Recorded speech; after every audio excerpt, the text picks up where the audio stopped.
Good morning, children. Welcome back to our biology class. So, we are learning our lesson heredity and evolution. Now, we are going to learn the evolution. There is a small topic in it. It is evidences that help in tracing evolutionary relationship. So, we all learned that evolution is happened. So, different types of organisms are formed. So, now we are going to learn about what are the evidences for tracing the evolutionary relationship. Okay. So we all know about fossils, right? We all heard about fossils. What are fossils?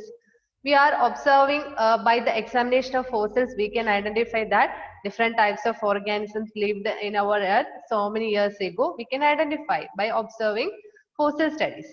So as a result, we can getting a conclusion that different types of organisms were lived. They are all similar and some of them are different. So the categorization, it is classified into three categories. What is classified? The evidences have been. There are the evidence, how we are getting this evidence. This evidence is categorized into three classifications, three levels. It is categorized into three. What are they? First one is morphological and anatomical evidences. Second one is embryological evidences, and the third one is paleontological evidences. So there are three categories of evidences are there when we are studying the evolution. So what are the three categories? Morphological and anatomical.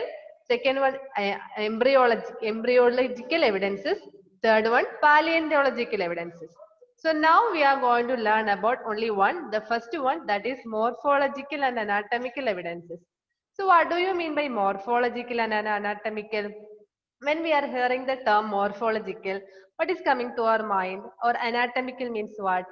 Yes, it is about the external structure, right? It is about the external or internal, about the structure, the outer covering or the body. We feel that we are the word, when we are hearing the word anatomy, we all know that it is about the structure, right? So first one is morphological and anatomical evidences.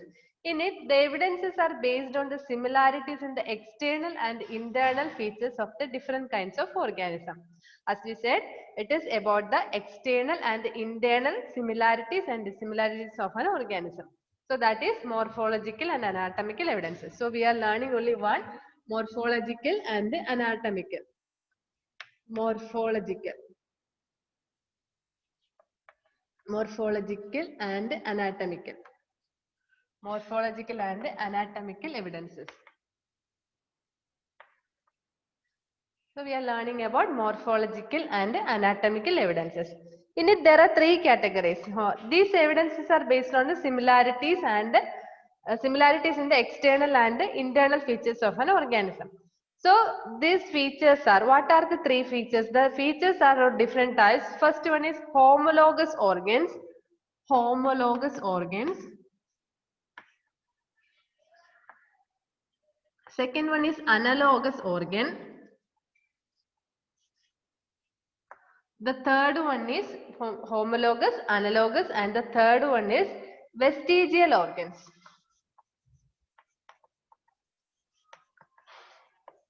Vestigial organs. So these are the three different types of these are the three different features when we are learning morphological and anatomical evidences. There are three features: homologous organs, analogous organs, and vestigial organs. So we are moving one by one. First one, what is homologous organs? What we can understand from homologous organ? Homologous organs, the organs which perform different functions in different species but have a similar basic structure. Which means when we are taking an example, we can easily understand this one. We can take an example of a frog, lizard, bird and a human. Okay, frog, lizard, bird and human. When we are observing these organisms, we know that they are also having forelimbs and hind limbs, right? Forelimbs and hind limbs. But for frogs, they are using their forelimbs for skipping, right? For the lizard, they are using their forelimbs for creeping. And for the birds, their forelimbs are modified into wings. They are using their forelimbs for flying. And for humans, we are using our forelimbs, which means our hands, for different purposes, for holding. So we know that all of us having these forelimbs, but we are using it for different purposes. All these organisms, they are using it for different purposes, but they are having forelimbs and hindlimbs. So that type of category is called homologous organ. That type of organs are called homologous organs, which means we are all having the organs which perform different function in different species but have a similar basic structure. We are all having the similar basic structure, which means our limbs are modified into four limbs. It is modified into different body parts like hands, wings and all for birds and humans. And for lizards, they are using it for creeping, and for the frog, they are using it for skipping. So we are all having the four limbs, but it is using for the different purposes. So that type of organs are called homologous organs. Okay. So homologous organs means all the organ in an organism, which an organ that perform different functions in different species, but have a similar basic structure, as we said, say, like our forelimbs. So that type of organs are called homologous organs. Okay. So we are moving to the second one, that is analogous organs. For example, if we are taking an example of a butterfly and a bird, we all know that both of them are having wings, but it is not same. So that type of organs are called analogous organs, which means the organs which are quite different in fundamental structure and the embryonic origin, but perform the same function. Their structure is different, but they are doing the same function. What is the function? For the birds and the butterflies, they are using their wings for the flying, but the structure is not different. For the structure is different. For the birds, it is covered with the feathers, but for the insects, it's not like that. So the structure is entirely different, but they are using it for the same purposes. So that type of organs are called analogous organs. Okay, homologous and analogous organs. So that are the two types of organs. The next one, vestigial organ. What do you mean by vestigial organ? So vestigial organs mean the organ which occur in the reduced form are useless to form the processor, but are homologous and are fully developed. So we are learning about vestigial organs.